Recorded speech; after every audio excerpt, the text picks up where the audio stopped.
This is a little extra video. I came across this CRT when I was doing the previous video, and I thought this is quite an interesting one. Interesting because it seems to be a bit ahead of its time. It's a CRT from about 1950s, and it is actually used for a projector TV, so that's why it's actually quite a small screen on it. And there's a couple of things about it that are quite interesting. If you think back to 10 years before, this was the type of CRT that was being made. This one is from the Air Ministry. This is an early radar style CRT from 1940s. And you can see how much larger the whole assembly is compared to, particularly with the view to the gun itself. Even 10 years later, you're looking at that size of electron gun. When we think about projector CRTs, we're kind of maybe more used to large CRTs like this one. This was out of a colour projector and is from about the 1980s, quite a large CRT. They have very similar guns, actually. They both use electromagnetic focusing. And with a set of coils around here. Okay, so what makes it a bit more interesting? Well, I've drawn a little cutaway here to give you an idea of what's inside the CRT itself. Interestingly, there is an aluminium coating in the CRT that runs along the inside and over the front phosphor. You can actually see a little bit of it here. Also, the metal coating behind the phosphor protects the phosphor, but it also reflects the light developed in the phosphors out, increasing the brightness. The anode connection has this shroud here because the voltage is at as high as 25 kV, which is quite high for this type of CRT, or certainly at the time. The electron gun assembly is very similar to any electron gun, really. It has the cathode, heated cathode, and the grid, and also this final accelerating anode here, which is connected to the internal surface. What is interesting is the cylinder here, which is a spark trap. The spark trap was obviously to protect against flashovers inside the tube with the voltage being quite so high.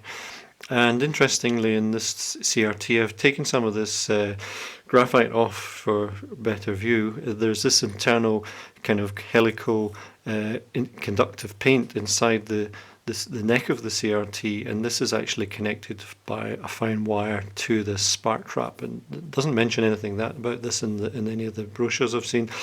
This is the point here connected to the spark trap.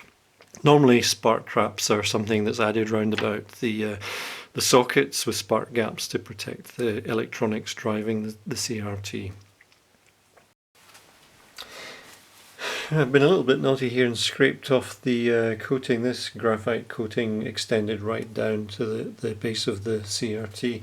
But I've scraped away so we could see the electron gun. You can see here, this is the cathode shining through. In fact, there's the heaters right at this point, just shining through the grid connection.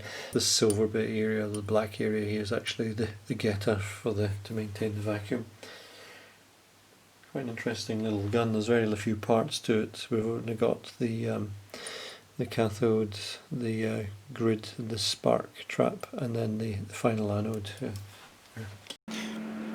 Okay, we've got a little projection tube here. This arrangement here is focusing electromagnets, basically.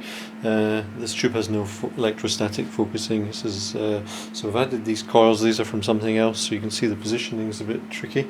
If I apply just the voltage, you can see an out of focus spot, and if I adjust the current going into these coils, I should be able to focus that down to quite a sharp spot. You can also, adjusting the voltage changes the focus as well, so it's a combination of the two. I'm running this at quite a low voltage actually, that's only 3 or 4 kV. This is supposed to go up to 25 kV. Can't do that with a stationary spot, but that's quite a voltage for such an old tube. You can actually throw the beam around quite nicely with a magnet. In fact, you can even hit the side walls inside the tube and sometimes see it. Yeah. You can see the beam here.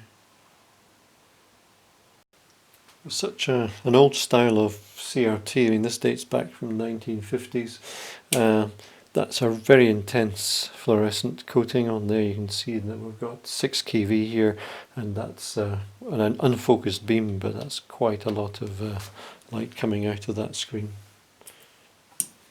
During the video I talked about spark traps and how occasionally you get flashovers in guns. This is actually from an old colour, or an early colour CRT that I used to look after the television and kept it going longer than it should have. Basically this, if you notice at the base, there's quite a lot of discoloration. If I take that off, you can possibly see that there's quite a lot of blackening here. This is for evaporation from the heaters, and it's effectively coating around the pin base.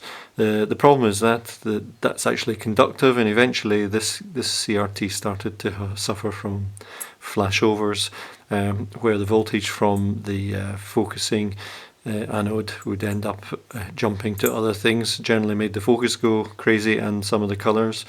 Finally, it also crashed the video cassette recorder, which rewound the tape straight off the spool, so stopped using this television.